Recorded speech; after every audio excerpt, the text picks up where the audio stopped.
Thanks for joining me on episode 568 of the Inspired Stewardship Podcast. I'm Heather Hyman from Sweet Tea Social Marketing. I challenge you to invest in yourself, invest in others, develop your influence, and impact the world by using your time, your talent, and your treasures to live out your calling. Having the ability to reach others is key, and one way to be inspired to do just that is to listen to this, the Inspired Stewardship Podcast with my friend Scott Mader.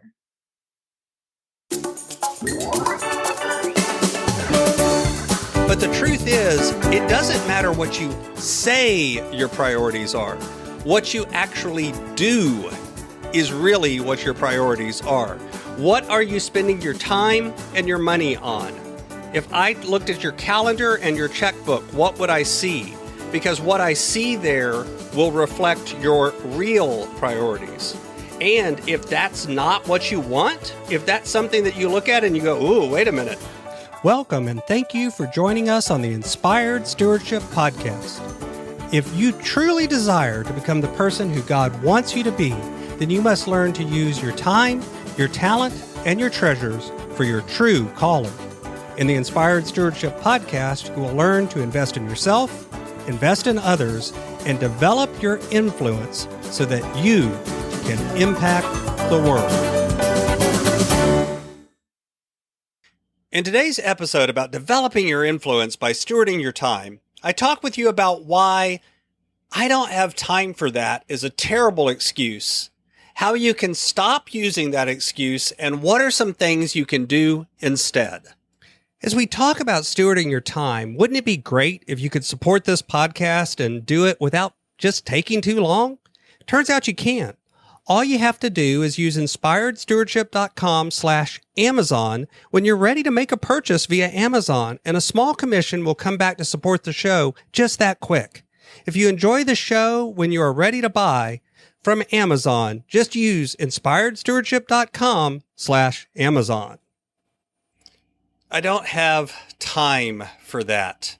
It's one of those things that we say often.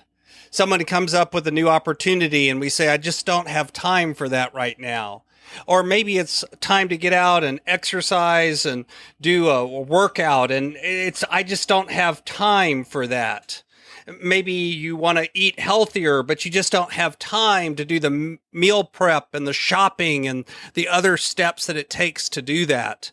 Or you don't have time to clean house or work on things. And don't get me wrong, I say this too. We all do from time to time, no pun intended. We will find ourselves looking up and thinking to ourselves, I just don't have time for that task.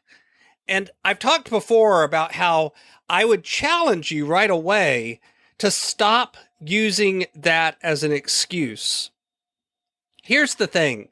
When you begin to phrase things around, I don't have time for that, in a very real way, you're taking away your ability to make a choice. You're taking away your ability to be the one that actually takes control of your life and decides what you're going to do.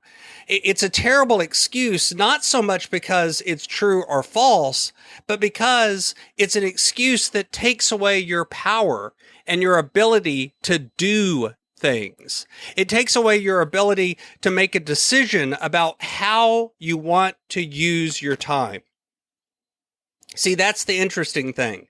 The truth is, we all have the same amount of time available to us. We all have 24 hours in a day. We all have 168 hours in a week. And the real difference is not the amount of time, but rather what we choose to do with it. And so one thing that you can always do, and I've talked about this one before, is frame I don't have enough time and replace that phrase with one of two other phrases. One is, this isn't a priority. This isn't important to me right now. By the way, that's not a value judgment. It may be entirely possible that right now, working out is not at the top of your list of priorities. But what's interesting is by saying, I'd love to work out, but it isn't a priority right now, It forces you to begin thinking about that a little differently. It forces you to think about that choice in a way that empowers you to change it now or to change it later, to recognize that maybe this is a season in your life, or maybe it's a permanent decision. And in each case, to think about the consequences of that and decide whether or not that's something that you want to actually have as a consequence in your life. Similarly, you can also phrase it, instead of "it's not a priority," you can choose to phrase it as "I choose to not do that and do this instead." Make it clear what the trade-off is that you're making. What are you choosing to do instead of exercise? Because by phrasing it that way, again, it begins to give you the power to think about it and reframe it. So for instance, I don't have time to exercise right now because I choose to watch Netflix. That gives you a couple of possibilities. One, you may look at that and go, you know what?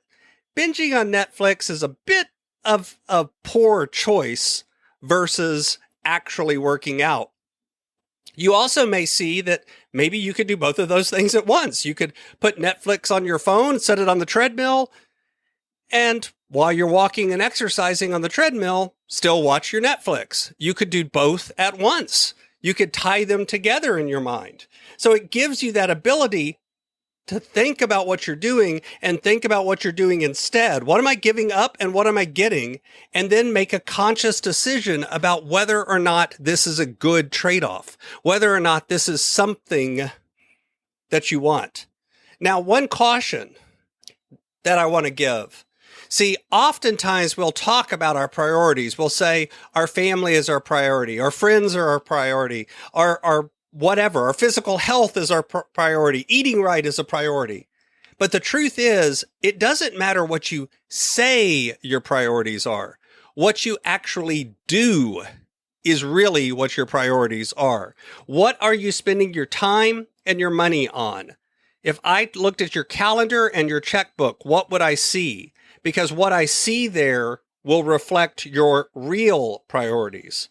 And if that's not what you want, if that's something that you look at and you go, ooh, wait a minute, I don't want that to be my priorities. I don't want that to be what people look at and see that I'm doing.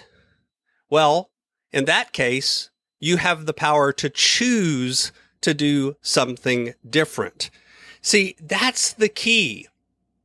The key is to recognize that you have the power to not use "I don't have enough time" as an excuse. You have the power to recognize that you have a choice. You always have the power of choice. Unless someone is sitting there with a gun to your head saying you can't exercise, you have to watch Netflix instead, you have the power to choose. And as you choose, you can reflect on, is that choice one that truly reflects what I want my priorities to be? Is that one that has good long-term consequences or not? And if it doesn't, then you can begin to build the systems and the habits and the processes and the routines that allow you to make different choices. That's what happens all too often. It's not about what you choose one time. It's about what you choose over and over and over again. It's about the million tiny choices that you make each and every day that give us the power to change. And that's why it's so important that you really reflect on your true priorities and you stop using "I don't have time for that" as an excuse. Thanks for listening.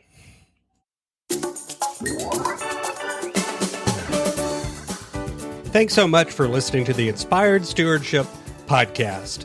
As a subscriber and listener, we challenge you to not just sit back and passively listen, but act on what you've heard and find a way to live your calling.